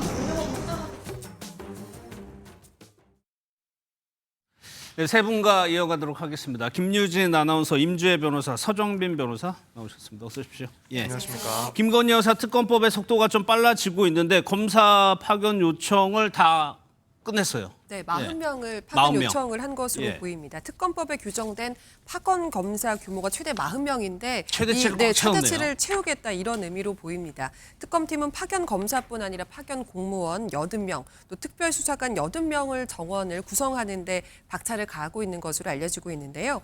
김건희 여사 관련 의혹이 16가지 정도가 되기 때문에 이 예. 모든 의혹을 들여다보기 위해선 좀 많은 인원이 필요하다 이렇게 보고 있는 것으로 보입니다. 예. 근데 임주혜 변호사 이번에 특검이 3개 특검이 동시에 출범하면서 유례가 없는데 검사들이 그만큼 많이 차출이 돼야 돼요. 그러면 좀 걱정되는 게 다른 사건들은 괜찮나 이런 생각도 들거든요. 전례 없이 많은 인원들이 차출되는 부분은 맞습니다. 하지만 검찰은 원래 굉장히 거대하고 공고한 조직입니다. 예. 100명 정도가 차출됐다고 해서 검찰의 업무 자체가 바로 마비된다. 이렇게 보기는 어렵겠지만 지금 차출된 인원들이 사실 가장 일을 잘한다고 평가되는 그런 연차 그리고 전문성을 가지고 있는 인원들이 차출되는 부분은 또 맞다는 그런 평가도 나오고 있거든요. 예. 일정 부분 다른 사건들을 처리하는데 차질은 있을 수는 있겠으나 이 정도 인원이 빠진다고 해서 업무가 마비되는 것은 아니다. 이런 평가도 내부적으로 나오고 있습니다. 다만 이렇게 많은 인력이 한꺼번에 꼭 붙어서 수사를 진행하는 것이 효율적이냐 또 이런 이야기도 나오곤 있거든요. 오히려, 수사가 예. 진행되는 과정을 좀 지켜볼 필요 있어 보입니다. 예. 서정빈 변호사 오늘 나온 단독 보도 내용을 보면 김건희 여사가 또 검찰의 소환에 불응했다는 보도가 나옵니다. 이 정도면 이제 검찰이 부르는 건 안 가고 특검에서 뭐 전에 나왔던 보도처럼 특검에 출석할 가능성이 뭐 높아졌다 이렇게 봐야 될까요? 네, 그렇습니다. 사실 지금 고검에서도 요청을 했지만은 불발이 됐고 예. 서울중앙지검에서도 이제 출석 요구를 했었지만은 결국 불발이 됐습니다. 김건희 여사 측에서는 뭐 입원 치료를 또 이유로 들고 있긴 하지만 한편으로는 앞으로 이제 시작될 그런 특검 과정에서 조사가 중복될 수 있다라는 점을 들고 있기 때문에 예. 아무래도 이제 앞으로는 입원이 끝난 퇴원이 된 후에도 결국에는 특검과 관련해서 조사를 검찰에서 굳이 출석할 필요가 없다라는 점을 들어 불출석을 계속하지 않을까 이렇게 충분히 예상되는 사항입니다. 또 하나가요. 이번에 김건희 여사 특검에서 의혹 중에 하나가 양평 고속도로 특혜 의혹이죠. 그런데 김유진 아나운서 양평에서 윤 전 대통령 부부에 대한 그 여론이 안 좋다면서요. 그렇습니다. 김건희 여사 일가의 땅이 있는 경기 양평군 한 식당에서 이런 일이 벌어졌다고 예. 하는데요. 기자가 김건희 이 세 글자만 꺼냈는데 굉장히 격앙된 반응을 보였다는 거예요. 아, 물어보러 갔군요, 기자가. 네, 식당 예. 주인이 김건희 여사 얘기 꺼내려면 바로 나가라 이렇게 목소리를 높였다고 하고요. 또 다른 주민은 윤 전 대통령 부부 때문에 지금 사람들이 오질 않는다. 고속도로 때문에 난리가 나서 말하기도 싫다. 이런 반응을 보였다고 합니다. 주민들은 특검을 통해서 좀 책임 소재가 빨리 밝혀지고 고속도로 사업이 재개돼서 교통체증이 빨리 해소되기를 희망하고 있는 것으로 보입니다. 예, 김용현 전 장관에 대해서 특검이 추가 기소를 했죠. 그런데 조금 뭐 순탄하게 흘러가지는 않고 있는 것 같습니다. 기피 신청서를 김용현 전 장관이 냈다는 건데 서영빈 변호사, 이거는 그러면 김 전 장관 측에서 어떤 전략을 쓰고 있다고 봐야 되는 겁니까? 사실 개인적으로 결론부터 의견을 말씀드리자면 결국에는 이제 현재 진행 중인 그 재판에서 그 구속 기간 만료를 노리고 사실 시간을 조금 확보하기 위한 시간 끌기? 방법이 아닐까, 네, 이렇게 생각이 될 수밖에 없습니다. 예. 물론 지금 김용현 전 장관 측에서는 추가로 기소가 된 부분과 관련해서 뭐 무죄 추정 원칙을 위반한 부적법한 공소 제기다. 따라서 현재 이 재판부에서 공소 기각을 해야 되는데도 불구하고 그렇지 않고 나아가서는 영장 실질 심사까지 진행한다라는 것은 변론권을 침해하는 것이다라고 일단 반박을 하고 있긴 한데 예. 결국에는 26일이 기존에 구속되어 있던 기간의 만료일이고 그렇죠. 이 기간만 넘게 되면 사실은 아무런 조건 없이 풀려나는 상황이 발생할 수가 있습니다. 그러면 모든 절차적인 문제를 제기해가지고 그때까지만 한번 지나보자 이런 전략이에요? 저는 네, 그런 의도가 분명히 있지 않나. 특히 이런 기피 신청을 했을 때 원칙적으로는 해당 재판부의 재판이 정시가 되는 그런 효과를 일으킬 수가 있기 때문에 며칠만 더 기다리면은 이제 기존에 있던 구속 기간이 끝이 난다. 이 점을 상당히 의도하지 않았을까 이렇게 생각될 수밖에 없는 상황입니다. 그래서 그럴까요? 임재명 씨, 지금 재판부가 구속영장 신문기일을 25일로 연기를 했단 말이에요. 그럼 26일이 이른바 마감이면 그 전에 결론을 내겠다는 겁니까? 낼 가능성은 충분히 있어 보입니다. 일단 재판부에 대해서 김용현 전 장관이 기피 신청을 했어요. 이 기피 신청, 이 재판부로부터는 내가 어떤 판단을 받지 못하겠다. 예. 이 재판부가 판단하기에 공정성에 문제가 있다. 이런 취지를 제기한 것인데요. 만약 재판부가 이런 신청이 고의적으로 재판을 지연시키기 위함이 너무 명백해 보인다 한다면 간이기각을 발효하고 그대로 어떤 절차를 진행할 수 있는데 일단 한번 판단해 보자. 이 기피 신청의 적절성에 대해서 판단해 보자 한다면 판단받는 기간 동안은 또 이 신문 자체가 멈추게 되는 그런 부분이 있거든요. 예. 일단 오늘 신문 기일은 연기가 됐습니다. 일단 김용현 전 장관이 기피 신청을 한 만큼 따져보겠다까지는 좀 확인이 된 것 같아요. 하지만 26일이라는 구속기 기일이 만기되는 시점이 정해져 있기 때문에 예. 경우에 따라서는 그 전에 좀 빠르게 판단을 내릴 가능성 전 여전히 있다고 보고요. 예. 이미 그리고 풀려난다고 해도 또 다시 구속이 될 수 있는 그런 부분이 있기 때문에 네, 그렇게 그 날짜 자체가 아주 중요하다 이렇게 보이진 않습니다. 사실 특검에서는 김용현 전 장관을 추가 기소한 게 속도도 빨랐고 뭐 이게 성패까지는 아니겠지만 수사의 동력을 구속되느냐 안 되느냐가 좀 동력에는 좀 영향을 미칠 것 같거든요. 아주 크죠. 사실 구속이 전격적으로 이제 이루어지게 된다면은 이 특검 입장에서도 다시 한번 어떤 수사의 동력을 확보하는 그런 취지가 분명히 있을 것 같고요. 예. 이번에 김용현 전 장관에 대해서 구속 기간이 만료되기 전에 좀 전격적으로 기소를 하게 되면서 이미 특검이 굉장히 빠르게 움직이고 있다. 이런 그렇죠. 인상을 심어주기에도 충분했거든요. 예. 그리고 실제로 지금 김용현 전 장관이 받고 있는 그런 혐의들 위계에 의한 공무집행 방해라던가 증거인멸 교사 같은 부분들 어느 정도 자료가 확보됐다는 그런 자신감도 비치고 있기 때문에 예. 구속이 될 가능성도 현재로서는 있다 이런 평가도 많이 나오고 있고 예. 특검이 얼마나 빠르게 신속하게 이 사건을 추진하고 있는지를 보여주고 있는 상황이라서 이 향방에 따라서 특검이 동력을 좀 충분히 얻을 수 있는 상황입니다. 예. 시간이 김유진 아나운서 벌써 이렇게 많이 지났어요. 지금 7월 달이 되면 비상계엄에 가담해서 지금 구속되어 있는 사람들이 거의 다 이제 만료가 된다면서요. 맞습니다. 1심 구속 기간이 6개월인데 이게 거의 다 지나갔기 때문인데요. 앞서 말씀해 주셨지만 특검팀이 추가 기소를 한 상황이긴 합니다만 김용현 전 국방부 장관이 오는 26일에 구속 기한이 만료될 예정이고 또 다른 이제 피고인들, 주요 피고인들 이진우 전 수방사령관이나 여인영 전 국군 방첩 사령관 등 이제 많은 사람들이 7월 초면 대부분 풀려나게 될 것으로 보입니다. 예. 그러면 서정민 변호사님, 김용현 전 장관이 구속되느냐 마느냐가 다른 뭐 계엄에 가담했던 사람한테도 영향을 미칠 테고 윤석열 전 대통령에게도 영향을 미칠 수 있다고 봐야 돼요? 사실 뭐 재판의 그런 방식에 대해서는 약간의 영향은 줄 수 있다라고 생각이 방식. 듭니다. 네, 그렇습니다. 일단은 뭐 내란 혐의와 관련해서 윤 전 대통령은 지금 재판을 받고 있으니까 이제 불구속 상태에서 계속 재판을 진행할지 혹은 그렇죠. 김용현 전 예. 장관에 대한 구속 여부와 관련해서 추가적인 혐의를 확보하고 또 다시 이제 구속영장을 청구하는 방식을 택할지 이 부분이 상당히 이제 영향을 받을 수 있지 않을까. 결국에는 만약 김용현 전 장관에 대한 혐의들이 확인이 돼서 그런 구속영장이 새로 발부가 된다라고 한다면 특검에서는 이제 윤 전 대통령의 내란 혐의뿐만 아니라 다른 뭐 증거인멸 문제라든가 혹은 공무집행 방해 혐의들과 관련해서도 이제 앞서 사례를 봤을 때 구속영장을 청구할 수 있다라는 그런 자신감을 좀 얻을 수 있다라고 보여집니다. 따라서 이런 앞으로의 재판 방식이 과연 불구속으로 쭉 이어질지 아니면 특검에서 구속영장을 또 새로 요구를 하든가 혹은 청구를 할지 이 부분에 영향을 조금 줄 수 있지 않나 이렇게 생각이 듭니다. 어떤 의미가 있는지 한번 저희가 짚어봤습니다. 다음 소식은요. 불법 촬영 혐의로 1심에서 징역형 집행유예를 받았죠. 황의조 선수가요. 항소 이유서를 제출했다고 하는데 영상을 보고 어떤 소식인지 알아보도록 하겠습니다. 첫 공판인데 입장 있으신가요? 항소하셨는데 2차에서는 어떤 점이 좀 고려돼야 된다고 보십니까?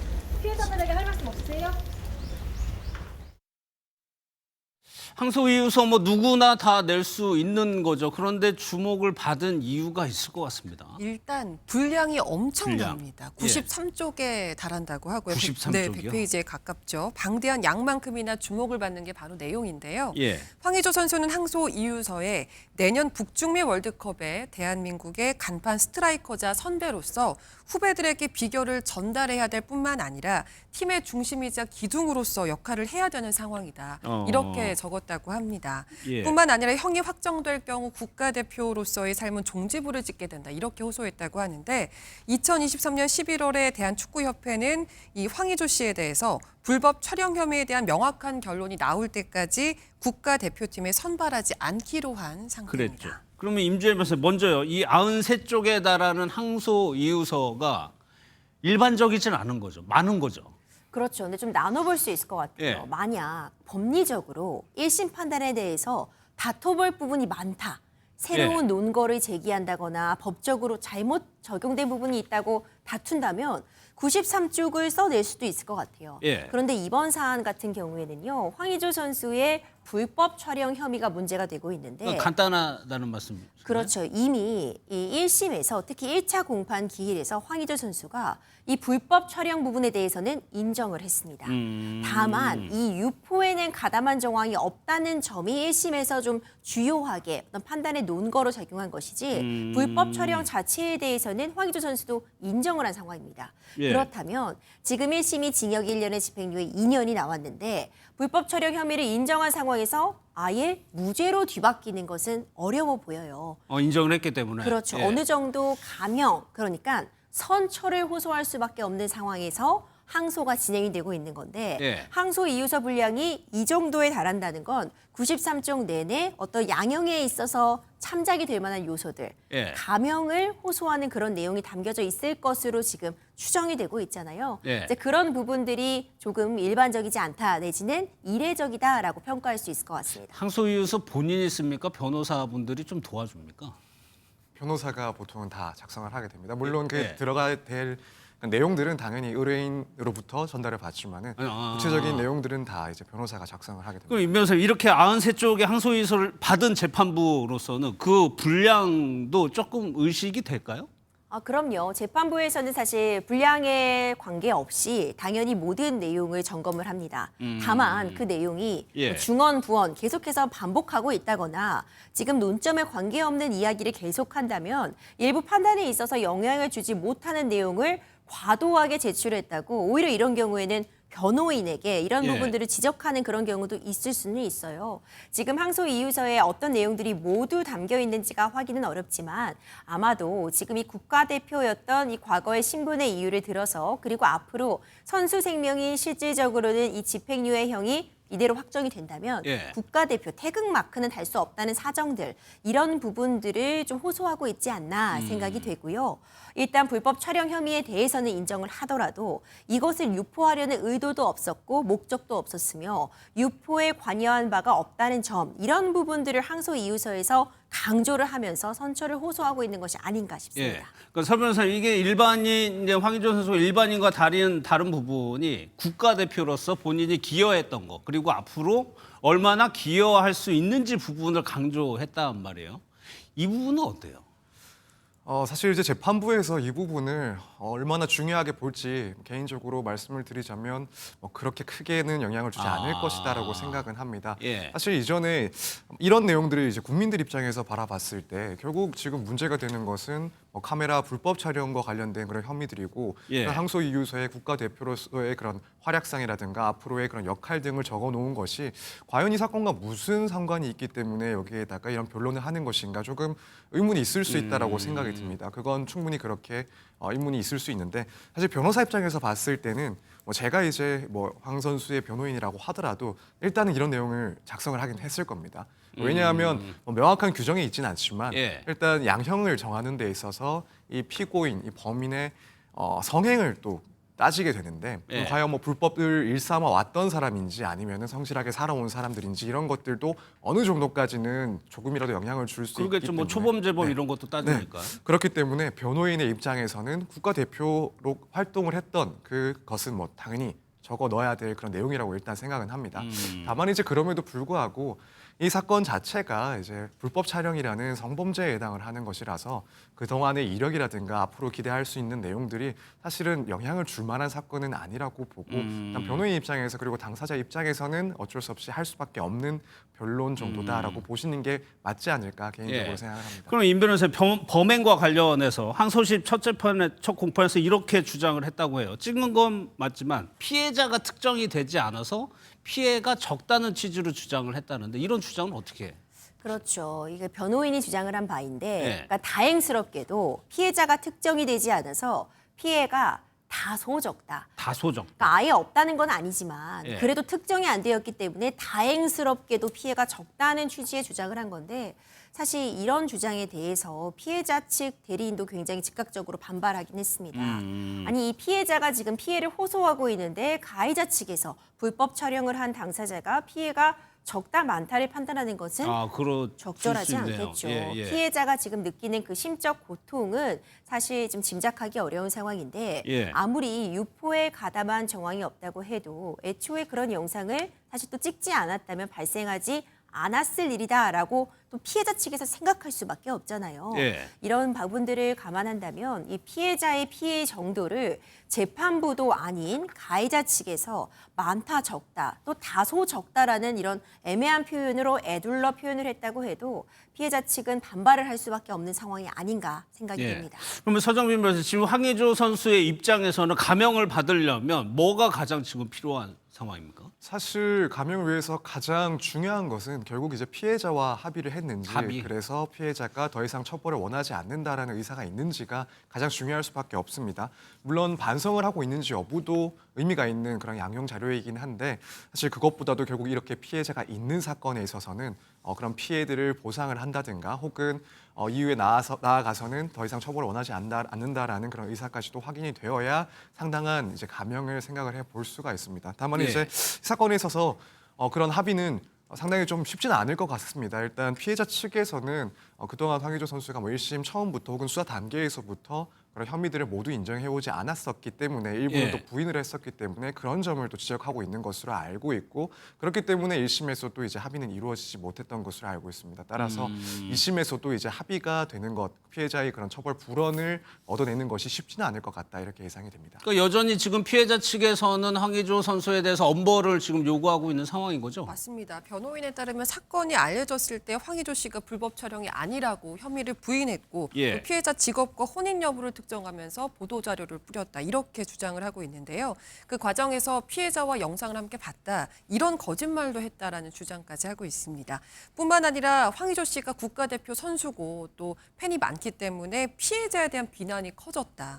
이런 것 때문에 피해자는 정신과 상담도 받지 못했다 이렇게 밝혔는데요. 예. 그러면서 피해자가 용서하지 않은 피고인에 대해서 재판부가 용서하지 말길 간곡히 부탁한다고 요청하기도 했습니다. 지금 황의조 선수 입장에서는 1심이 그대로 유지가 되면 앞서 김유진 아나운서가 얘기한 것처럼 국가대표는 못 되는 거잖아요. 현실적으로 그렇게 보는 게 타당할 것 같은 게요. 축구협회 규정을 보면 금고 이상의 실형이 확정되면 5년간 또 집행유예를 받은 경우에는 유예기간 만료일로부터 2년간 국가대표로 선발이 될 수가 없습니다. 예. 황의조 선수는 1심에서 징역 1년에 집행유예 2년을 선고를 받았는데요. 집행유예 2년이 지나고 만약 이 형이 그대로 확정된다는 가정하에요. 2년 후에 또 만료일로 2년이 지나야 되기 때문에 4년의 시간이 더 필요한 거거든요. 예. 근데 지금 1992년생입니다. 황의조 선수가. 지금으로 봐도 30대 중반의 나이기 때문에 이 모든 과정을 거쳤을 때는 사실상 국가대표 활동이 어렵다고 보는 게 타당할 것 같습니다. 예. 그런데요, 이번 사건에서 더 주목을 받았던 부분이 찍은 거는 뭐 황의조 선수가 아까 인정을 했다고 하는데 이 유포를 한 사람이 네. 황의조 선수의 형수였다는 거잖아요. 맞습니다. 당시에 뭐 가족끼리 왜 이래라는 말이 나올 그렇죠. 법한 네. 상황이었습니다. 유포자가 처음에 영상을 이제 온라인에 올릴 때 스스로 나는 황의조 씨의 연인이다 이렇게 주장을 하기도 했고요. 또 SNS와 커뮤니티 등의 영상, 사진 올리고 황의조 씨를 협박을 했기 때문에 예. 이걸 가족일 거라는 상상을 아무도 못했거든요. 그랬죠. 예. 그래서 더더욱 황의조 씨에게 앙심을 품고 있는 사람이거나 혹은 진짜 전 연인일 수 있다 이런 추측들이 나왔었는데 이 불법 촬영 혐의가 알려졌을 때만큼이나 이 유포자가 형수라는 사실이 알려졌을 때도 충격이 더 그만큼 충격이 컸어요. 네, 컸던 예. 것 같아요. 이 형수가 초반에는 인터넷 공유기가 해킹당했을 가능성이 있다. 이렇게 범행을 부인했었거든요. 근데 결국은 인정을 했고 지난해 9월에 대법원에서 징역 3년을 확정받았습니다. 확정이 된 거예요, 3년으로. 그러면 임 변호사님 실제로 이렇게 친인척이 이런 범죄에 가담하는 경우가 있나요? 사실 이번 사안 같은 경우에는 불법 촬영물을 유포한 게 오히려 내 가장 가까운 사람이었잖아요. 이례적이라고 볼 수 있겠지만 친인척이 가담하는 경우는 사실 쉽게 찾아볼 수 있습니다. 뭐 예를 들어서 횡령 같은 부분에 대해서 누군가 뭔가 고발을 한다거나 이런 부분을 알리려고 할 때 어찌 보자면 가장 가까울 수 있는 나를 가장 잘 아는 뭐 지인이라던가 가족이 이런 부분을 제보하는 경우는 왕왕 있다고도 보여지거든요. 하지만 이번 사안 같은 경우에는 굉장히 복잡해 보입니다. 지금 이 형수가 굉장히 헌신적으로 황의조 선수를 뒷받침해 왔다. 그랬다면서요. 가족 간에 예. 전혀 어떤 갈등이나 문제가 없었던 적들이 지금 굉장히 부각이 되고 있는 시점에서 일부 금전 관련해서 어떤 문제가 있었다라는 이야기도 전해지지만 예. 그런 부분이 있다고 해도 이렇게 큰 일을 과연 왜 벌였는가 여전히 좀 의문으로 남는 상황입니다. 예. 그러니까 형수가 이제 남편의 남동생 시숙을 이렇게 영상을 유포를 한 건데, 그러니까 왜 도대체 영상을 형수가 유포를 했냐? 뭐 당연히 궁금해지니까 여러 가지 의혹들이 나왔습니다. 네, 그렇습니다. 이제 워낙 사안 자체가 좀 특이하기 때문에 여러 의혹들이 나온 게 사실입니다. 예. 특히나 매니저 일을 도맡아 하기도 했었고 또 한편으로는 가장 가까운 그런 가족 관계였기 때문에 이런 문제가 있을 때 이것을 퍼뜨리고 또 유포를 했다라는 그 점에 대해서 도대체 그 이유가 무엇인가 당연히 의문이 들 수밖에 없었죠. 만약에 일반적인 경우라고 한다면 혹여라도 이런 문제가 있다는 것을 인지했을 때 그런 문제를 덮으려 하거나 혹은 조용하게 해결을 하려 했을 텐데 예. 그렇지 않고 나아가서는 동영상 등을 유포를 했다. 영상 등을 외부에 퍼뜨렸다라는 점 때문에 이제 여러 의혹이 있었습니다. 그래서 뭐 가족 간에 그런 금전적인 문제가 있는 것 아니냐라는 의혹부터 해서 나아가서는 황의조 선수와 이 형수 간에 부적절한 관계가 있었던 것 아니냐. 그렇기 예. 때문에 뭔가 감정적으로 악감정을 가지고 이런 범행에 나아간 것 아니냐 이런 의혹들도 뭐 특별한 근거가 있어서 그런 건 아니었고요. 네, 그렇습니다. 예. 워낙 사안 자체가 특이하게 이제 발단이 됐었기 때문에 이런 의혹들이 있었던 상황입니다. 그런데 더 특이했던 점은 애초에 이 사건이 처음 터졌을 때 오히려 형수가 고소하라고 권유를 했다면서요. 그렇죠. 이 부분도 참 의아하죠. 예. 오히려 황의조 선수에게 이런 해당 사건이 문제되었을 때 빨리 고소하라 이렇게 추진을 했던 게 또 형수였다고 지금 얘기가 나오고 있습니다. 크게 보면 전 두 가지로 나눠볼 수 있을 것 같아요. 예. 그 심리를 정확하게 분석하기는 어렵겠지만 먼저 이 사건이 불거질 때 완전 범죄가 될 수 있을 거라 확신하지 않았나 생각이 됩니다. 아, 나인 줄 모를 것이다. 그렇죠. 예. 내가 이걸 유포하는 것을 절대 알지 못할 것이다 라는 확신이 있었기 때문에 이렇게 유포도 시도하고 황희조 선수에게 협박을 하지 않았을까. 그리고 고소도 하라고 오히려 부추김으로써 예. 본인의 완전 범죄를 좀 꿈꾸지 않았나. 이런 추측도 가능해 보이고요. 한편으로는 이렇게 하더라도 황희조 예. 선수가 어떤 고소를 한다거나 법적인 대응을 하지 않을 않고 것이다. 오히려 합의금을 지불하면서 사건을 무마시키려 하지 않았나. 어디까지나 추측이지만 이 심리는 참 분석하기도 좀 애매한 측면이 있습니다. 알겠습니다. 일단 국가대표 선수 자격은 박탈을 당했습니다. 그러면 황의조 선수는 지금 어디 활동을 하고 있나요? 네, 지금 해외에서 선수 생활을 이어가고 있다고 예. 하는데요. 튀르키예 프로팀에서 지금 선수 생활을 하고 있습니다. 소속팀에서 영웅 대접을 받고 있다고 해요. 왜냐하면 경기력이 훌륭하기 그래요? 때문이라고 합니다. 골과 도움을 고루 기록하면서 일부 리그 잔류 확정에 큰 역할을 했다고 전해집니다. 예. 그러면 선 변호사님, 이게 무죄가 나온다고 하면은 이게 뭐 축구협회에서 다시 판단을 하겠습니다만 국가대표로 갈 가능성을 어떻게 좀 볼 수 있을까요? 뭐 사실 저는 개인적으로는 매우 낮지 않나 이렇게 생각이 됩니다. 물론 지금 무죄가 나올 가능성 자체가 거의 없다라고 보는 게 맞지 않을까. 우선 자기의 혐의에 대해서도 대부분은 인정을 하고 있고 예. 결국에는 국가대표의 그런 자격을 갖느냐 혹은 박탈당하느냐는 감형이 어느 정도 되냐 이 문제긴 한데 만약 설사 감형이 돼서 국가대표의 자격을 유지할 수 있다 하더라도 실제로 복귀하는 것은 상당히 어렵지 않나. 결국에는 국가대표도 국민들 그리고 많은 축구 팬들의 그런 응원에 힘입어서 활동을 예. 할 수가 있는 것인데 지금 문제되는 이 사안 자체가 뭐 예를 들어 과실로 인해서 누군가에게 피해를 입힌 뭐 실수에 의한 그런 범죄가 아니라 예. 성범죄를 고의로 저질렀다라는 그런 혐의이기 때문에 이 점을 이해하면서 응원을 할 수 있는 팬들은 상당히 적지 않을까. 그렇다면은 결국 국가대표로서 활동하는 것은 사실상 불가능한 상황이 되지 않았나 이렇게 생각을 합니다. 예. 사실 국가대표에게는 상당한 도덕성이 요구가 되죠. 다음 사건은요, 한 시민이 모노레일을 타러 갔다가 좀 황당한 일을 겪었다고 하는데 영상을 좀 먼저 보도록 하겠습니다. 안녕히 계세요. 이거 안 탔는데 환불이 되나요?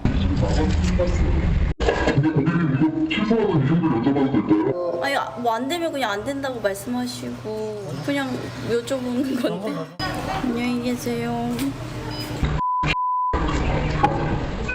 마이크 켜고 얘기하셨어.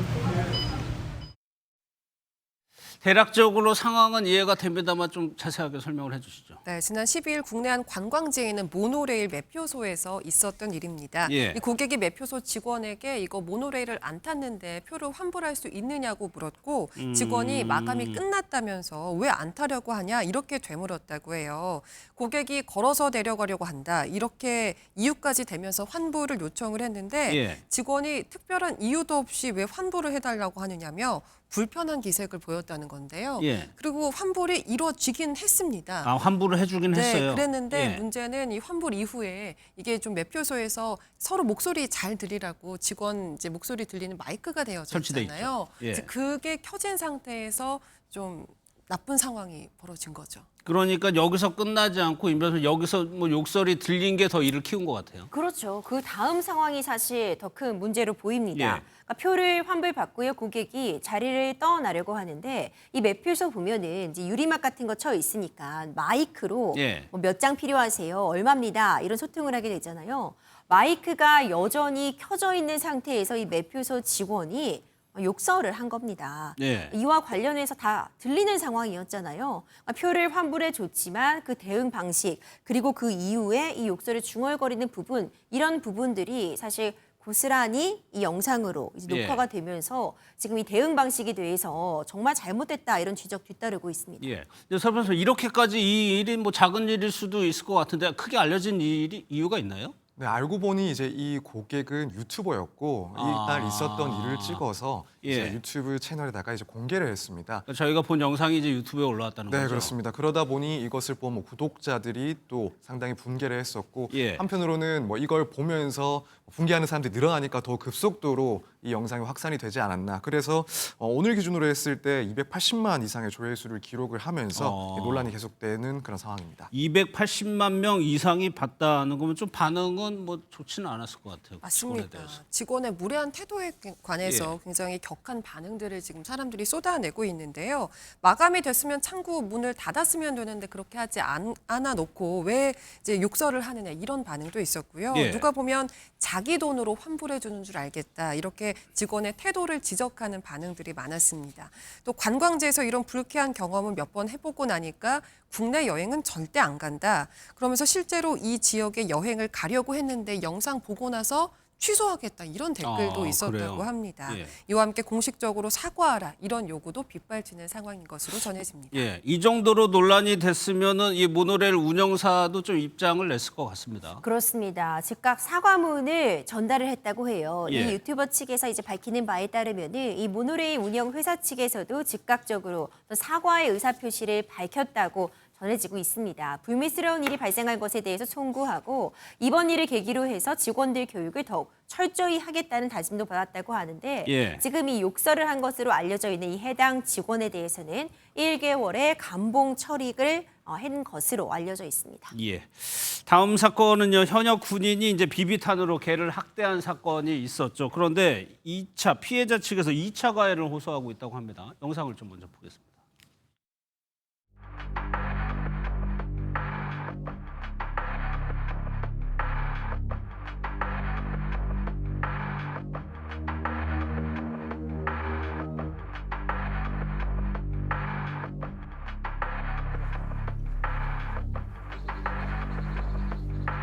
사람이 어떻게 생명의 눈을 보고 그런 짓을 할 수 있습니까? 좀 엄벌에 처해졌으면 좋겠습니다. 제발.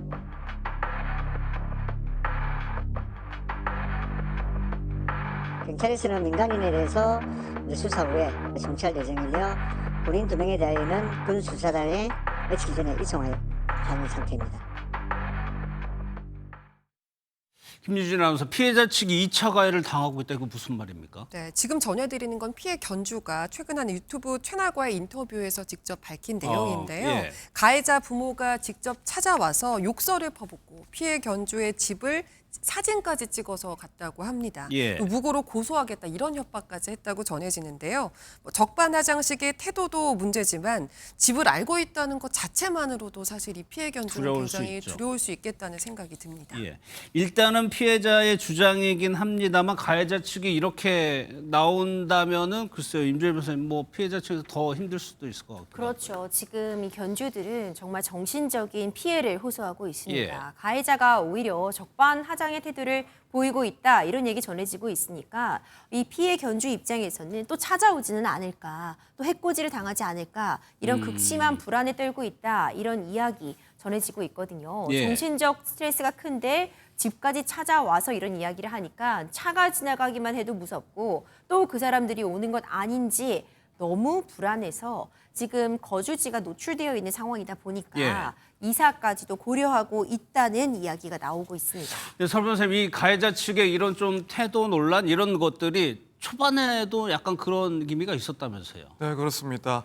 사건이 발생한 직후에도 이런 가해자 측의 이런 적반하장 같은 태도가 있었던 것으로 알려지고 있습니다. 일단 가해자 형제의 아버지가 찾아와서 어떠한 설명도 없이 다짜고짜 값을 물어주겠으니 합의를 하자라는 식으로 나왔었고 또 한편으로는 가해자 소속 군부대에서도 피해자 측에게 연락을 해서 공론화를 하지 말아달라라는 부탁을 했던 것으로 또 보도가 됐습니다. 또 한편으로 이 가해자들도 사건 초기에 뭐 걔가 자신들을 물려고 했기 때문에 사격을 한 것이고 뭐 의도한 그런 고의성을 가지고 있던 것은 아니었다라는 식으로 이제 변명을 해온 것으로 알고 있어서 이런 내용들이 결국에는 피해자에게는 오히려 2차적인 그런 정신적인 충격을 줄 수 있는 그런 내용들이 앞서부터 있었습니다. 근데 여기서 끝나는 게 아니라 가해자 측에서 이 걔도 부검까지 요청을 했어요? 맞습니다. 피해자 측의 그 인터뷰 내용을 전해드리는 부분입니다. 가해자는 경찰에 부검을 요청했다. 이제 이렇게 이야기하고 있는데요. 아무래도 본인들의 혐의를 순순히 인정하기가 어렵다. 이렇게 이해할 수 있을 것 같습니다. 피해자는 이 이야기를 듣고 과호흡이 와서 당시 응급실에 실려가기도 했다. 이제 이렇게 상황을 전하기도 했습니다. 그럼 임주일 변호사, 이렇게 좀 뭐 적극적이라고 할까요? 강하게라고 할까요? 이렇게 나오는 이유가 있을까요? 이 추측만 가능한 부분이지만 일단 비비탄을 발사하는 부분이 CCTV 영상으로 고스란히 남아 있습니다. 예. 만약 이런 혐의, 결국 이 반려견을 죽음으로까지 몰고 간 그 상황의 인과관계가 인정이 된다면 동물보호법 위반 해당할 수밖에 없고요. 예. 지금 주거 침입 이런 부분들이 문제가 되니까 적어도 이런 학대 정황의 고리를 좀 일부 끊어보려는 시도가 아닌가. 그러니까 죽음까지 이를 정도는 아니었다. 이런 취지를 주장하기 위한 의도가 아닌가 싶은데 지금 영상이 CCTV 증거로서 남아있기 때문에 이런 주장이 과연 받아들여질 수 있나 좀 의문이 남습니다. 알겠습니다.